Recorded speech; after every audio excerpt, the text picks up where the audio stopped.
afroativismo queer no Brasil.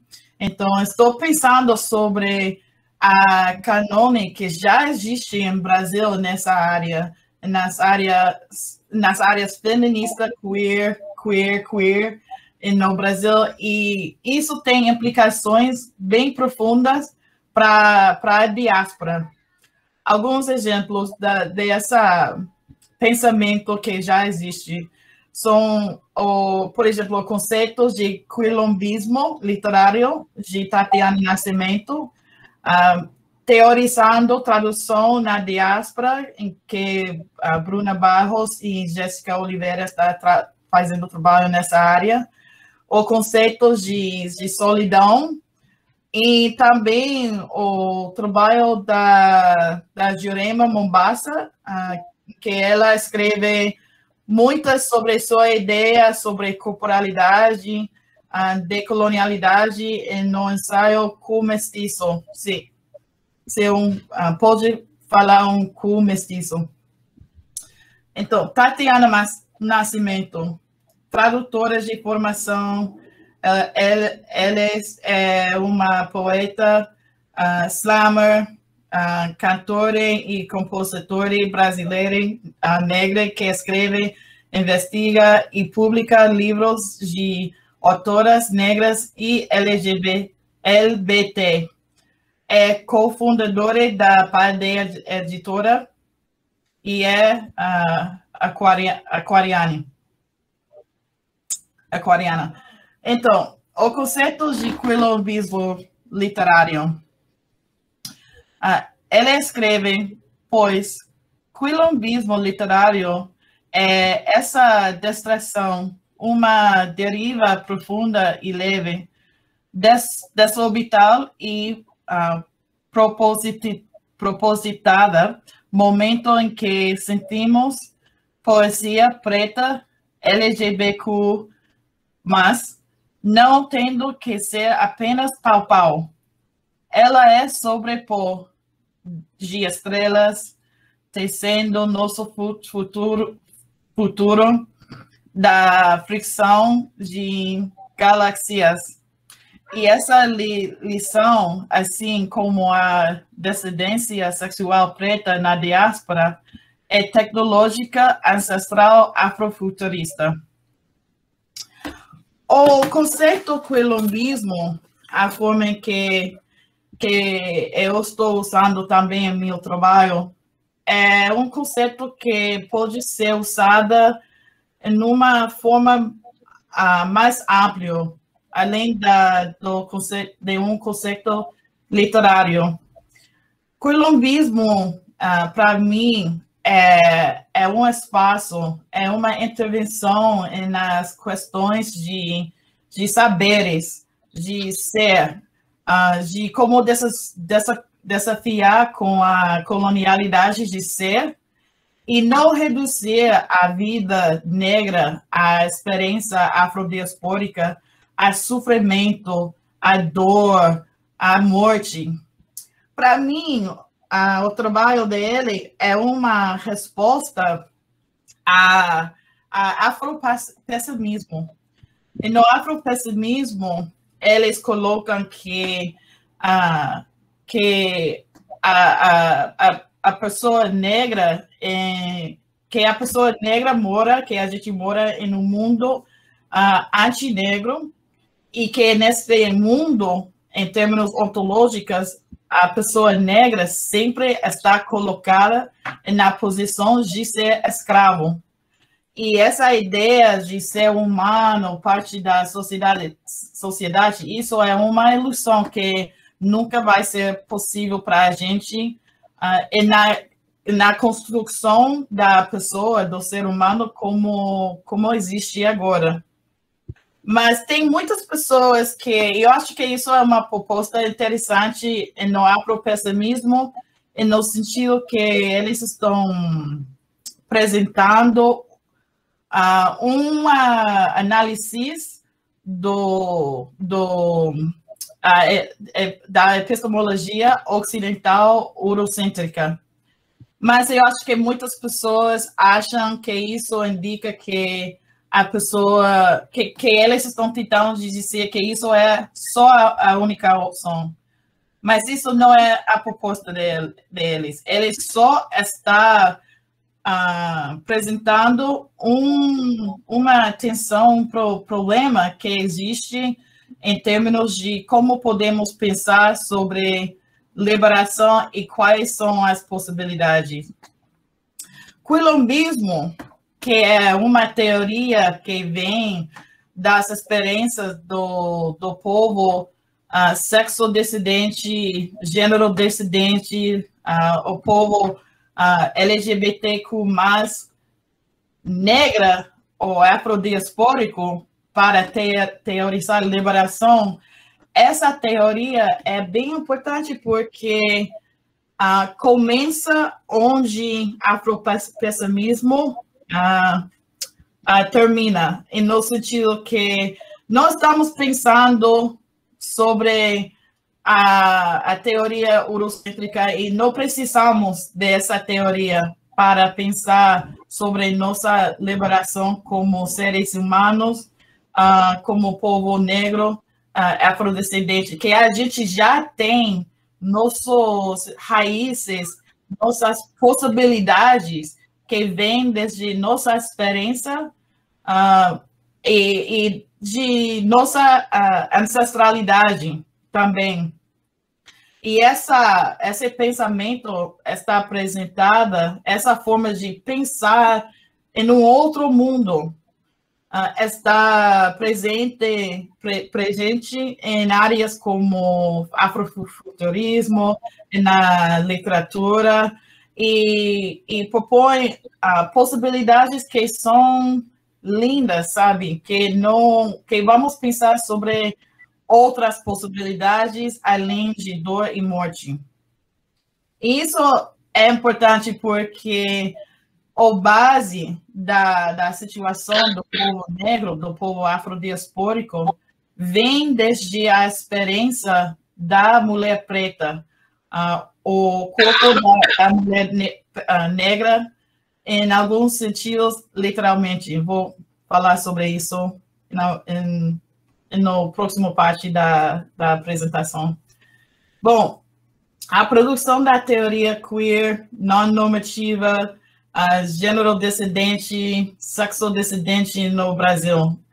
Isso está sendo produzido fora das universidades, nas áreas de arte, literatura, e também na vida cotidiana, no sentido que é teoria viva. Toda a teoria que a gente recebe, que a gente estuda nas universidades, vem de uma vida cotidiana. O problema é que, para muita gente, essa teoria não tem sua base na vida cotidiana da gente. Tem que ver com a vida cotidiana do homem branco, cis, cristão, etc. Mas são as rodas de conversas, as festas, por exemplo, como Baticu, que foram que temos espaço em que as pessoas estão produzindo teoria nova desde sua experiência viva. Alguns exemplos dessas áreas em que essa teoria está sendo produzida está, por exemplo, na área de estética. Aqui estou pensando sobre afrofuturismo, monstruosidade que está sendo teorizada pelas bichas pretas e as pessoas pretas que estão fazendo drag. Também movimentos estéticos como geração tombamento e, de novo, as festas que funcionam como teoria em prática, como Baticu, a festa monstruosidade que eles têm em São Paulo. Agora eu vou apresentar a Bruna Barros, que é uma sapatão preta, artista, tradutora, cineasta, escritora, poeta e editora. E Jess Oliveira, Sapatão, tradutor, poeta, editor. Eles estão importantes, eu acho, em pensando sobre traduzindo teoria queer na diáspora. E a intervenção que eles estão fazendo em termos de pensar sobre teoria queer, afroqueer, feminista, sapatão, produzir teorias sobre a importância de tradutores negros e afroqueer no processo de tradução. Que tradução não é só apenas traduzir trabalho, é produzir conhecimento. Pensamos, por exemplo, agora, eu entendo, o trabalho da Audre Lorde vai ser publicada para um edital de mulheres lésbicas brancas, eu acho, e Bell Hooks vai ser publicada e traduzida por um homem branco no Brasil. E aí tem termos que está no trabalho delas que representa uma experiência preta, queer, feminista, negra, lésbica, que tem provavelmente, em termos de tradução, tem suas palavras parecidas no Brasil, mas são palavras que estão circulando nos circuitos, nas comunidades afro-queer no Brasil. E provavelmente não em nossos espaços branco e de classe média. Então, como uma pessoa branca de classe média vai fazer uma tradução do trabalho de uma pessoa preta, sabe, que também são de partes do país que são negras, que tem uma influência muito forte africana. Então, como podemos pensar, porque provavelmente vai ser uma tradução bem literal, em que algumas das ideias, o conhecimento vai ser perdido, e também que a pessoa que está fazendo a tradução tem a sua política e sua maneira de pensar sobre a importância e a necessidade do trabalho. Então, é importante pensar como saberes, corporalidades, epistemologias se movem nas traduções, atravessando a diáspora. Então, a política de tradução é importante para uma política diaspórica de descolonializar-se. Então, como podemos pensar sobre algumas das implicações para a diáspora nas Américas e no mundo? E aqui eu quero voltar.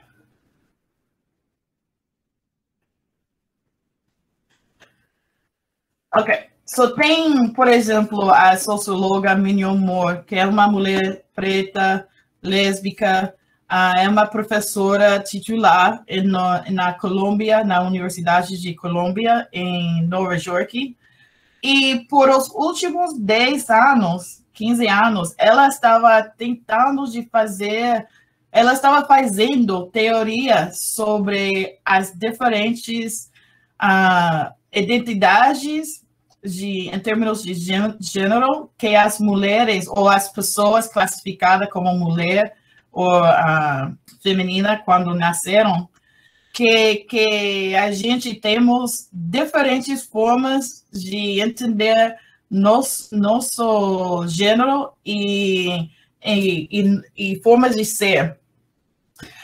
E ela estava tentando de desenvolver uma nova sistema de classificação que reflete as formas em que as pessoas pretas estão tentando de pensar e expressar seu gênero, que é diferente que o gênero que está expressado pelas pessoas que foram classificadas, as pessoas brancas que foram classificadas como feminina quando nasceram. E um exemplo da classificação que ela desenvolveu é que as pessoas pode ser classificada como femme, um gender blender ou transgressivas. Mas imagina se ela tinha lido o trabalho das pessoas teorizando no Brasil. Talvez ela poderia usar sapatão, sapatão. E no sentido que, se pensamos sobre lésbica, bissexual, transgênero, gay, para as pessoas negras, através da diáspora, esses términos não são términos que a gente inventou. São términos que foram colocados em cima dos corpos da gente. O que eu quero dizer aqui, não quero entrar num debate se deveríamos usar lésbica ou não, etc., porque eu acho que esses términos são exatamente isso, e eles representam algumas experiências e dinâmicas, e têm seu contexto cultural e histórico, mas o problema é quando estes términos são os únicos términos respeitados como formas de classificar ou entender gênero, por exemplo. Então, imagina assim, a gente podemos ter, por exemplo, lésbica, sapatão, bissexual, que as pessoas pretas aqui, imagina se a gente tínhamos tido acesso a essa palavra, esse conceito, para entender nossos corpos. E isso é importante porque tem muitas pessoas pretas aqui, especialmente no sul-este do país, que é como Bahia. Em Brasil, a maioridade das pessoas pretas moram em, tipo, 5 ou 6 estados no sul-leste.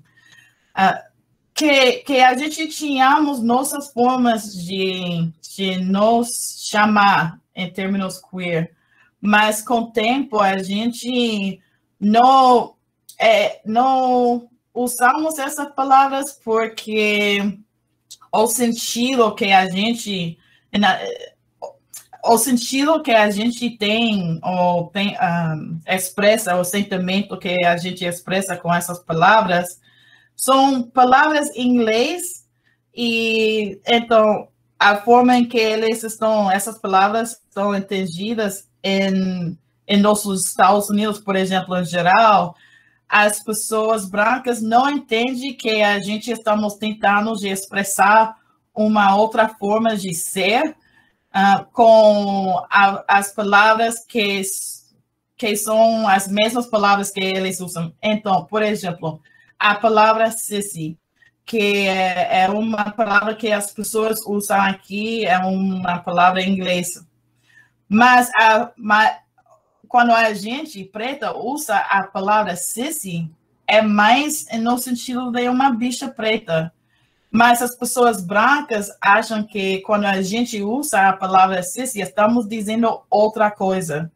E o que está acontecendo é que muitas das formas em que a gente tenta usar a nossa linguagem colonial para expressar algumas formas de ser, de estar, que são, talvez, provavelmente, formas de ser que, sinceramente, são formas de ser ancestral, que a gente não tem as palavras para chamar essa forma de ser agora, porque foi perdido no processo de colonização.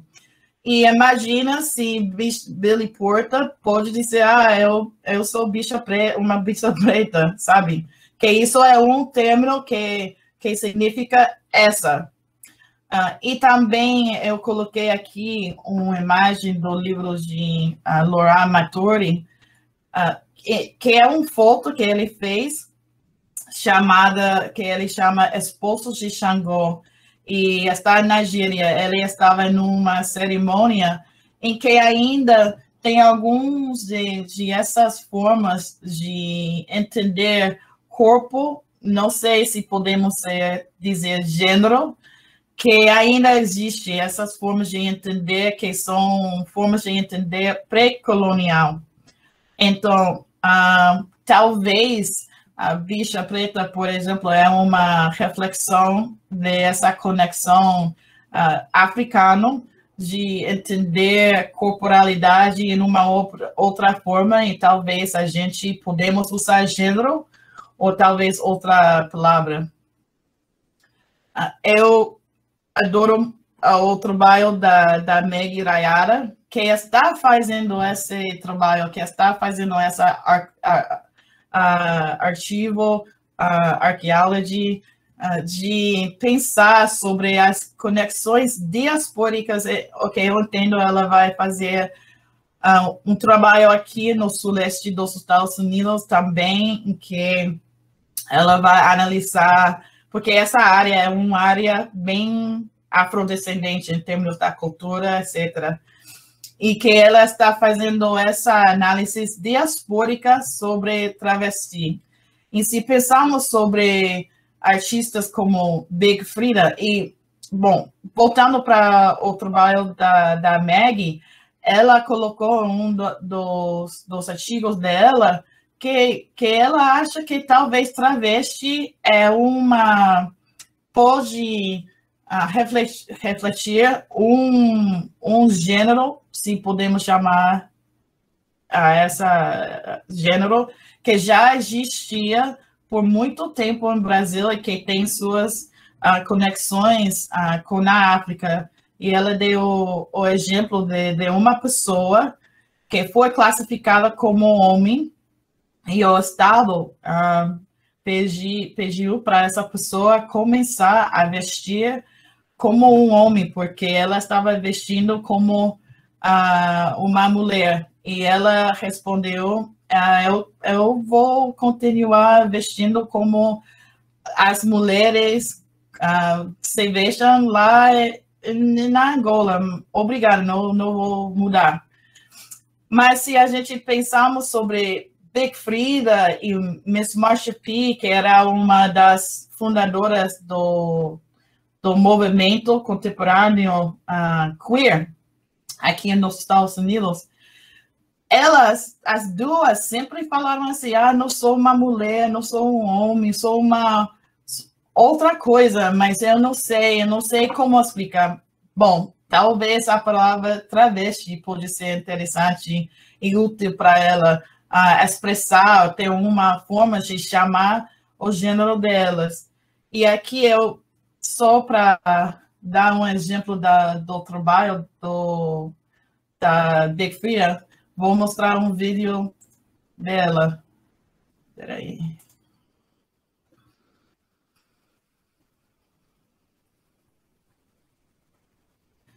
Então, neste vídeo tem sapatonas, bichas pretas e travesti.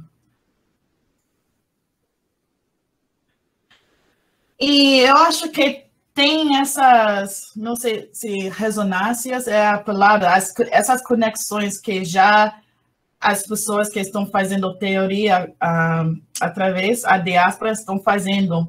E tem essas conversas que tem uma conexão bem profunda. E aqui isso é um outro momento em que eu quis que vocês pensem sobre a política afroqueer que Bruna Barros e Jessica Oliveira estão oferecendo em termos de pensar sobre tradução.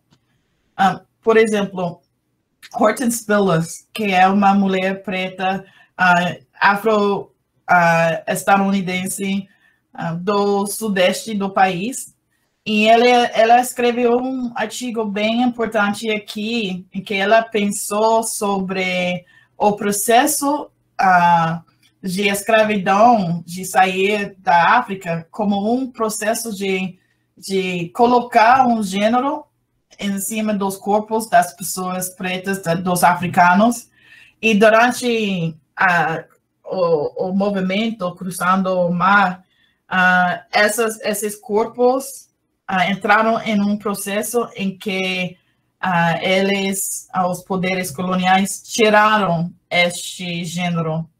E no caso da mulher preta, isso era bem profunda, porque no racismo científico, por exemplo, eles fizeram uma dissecção dos corpos das mulheres pretas, quase só usaram os corpos das mulheres pretas. E também na sexologia era a mesma dinâmica, porque sexologia, onde vem os termos homossexualidade, lesbiana, etc., essas classificações científicas, vamos dizer, que sexologia e racismo científico estiveram em conversa entre as disciplinas. Por exemplo, o clítoris da mulher preta era usada como um pênis. Então, eles usaram o corpo da mulher preta para entender não-normatividade e abjecção, e também usou, em termos de feminilidade, e também usou o corpo das mulheres pretas para entender masculinidade. Então, nessa forma, o pele da mulher, o corpo da mulher preta era reduzido a ser pele, em que o sistema usou o corpo da mulher preta na construção de normatividade e não-normatividade. E nessa forma, a gente podemos dizer que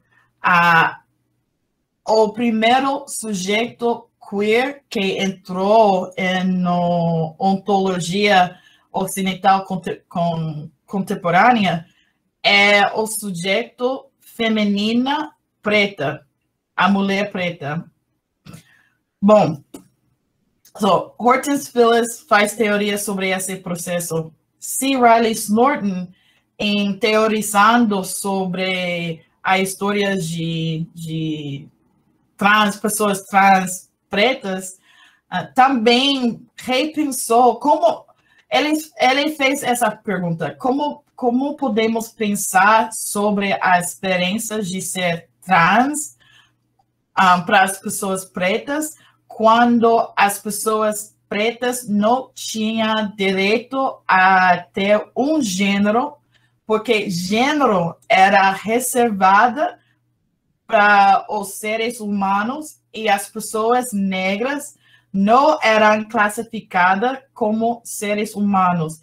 E também, muitas vezes, as pessoas querem reforçar as fronteiras de nações, em pensar que, nos Estados Unidos é uma coisa, no Brasil é outra coisa, em Cuba é outra coisa, mas a gente temos que lembrar que o corpo negro, durante a escravidão, era um commodity, era um produto que foi traficado, vendido, nem importa a fronteira ou o país. Tipo, cada lugar entenderam a posição dessa coisa, essa coisa que é humano, mas não é humano, e na sua sociedade.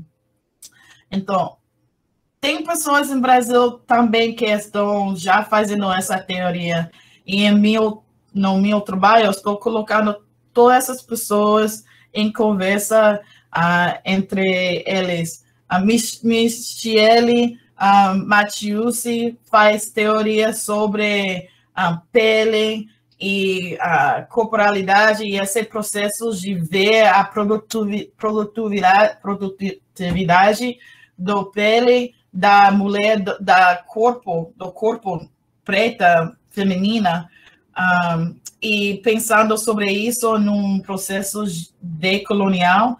Então, na área de arte ela está fazendo essa teoria. Viviane B, Jurema Mombasa, todos eles estão fazendo teorias sobre as conexões entre corporalidade, gramáticas corporais, as gramáticas de poder e como eles estão colocados em cima dos corpos, e a importância de tudo isso, pensando sobre a colonialidade de ser, um processo decolonial, liberação, ancestralidade em termos de repensar como a gente podemos pensar sobre nossos afetos.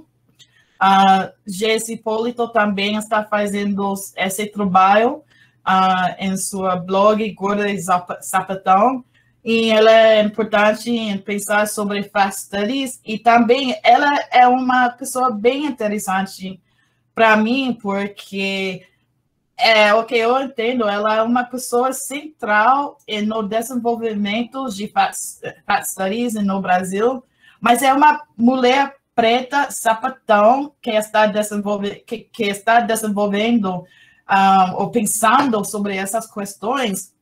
E aqui nos Estados Unidos tem muitas pessoas brancas que estão pensando sobre isso, mas tem mais mulheres negras que já estiveram fazendo essa teoria em termos da sua vida cotidiana.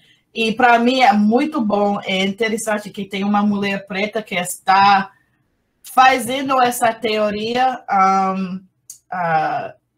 no Brasil e em uma forma que pode ter implicações bem profundas para pensar sobre corporalidade, gênero, raça ou feminilidade aqui nos Estados Unidos, desde uma perspectiva preta.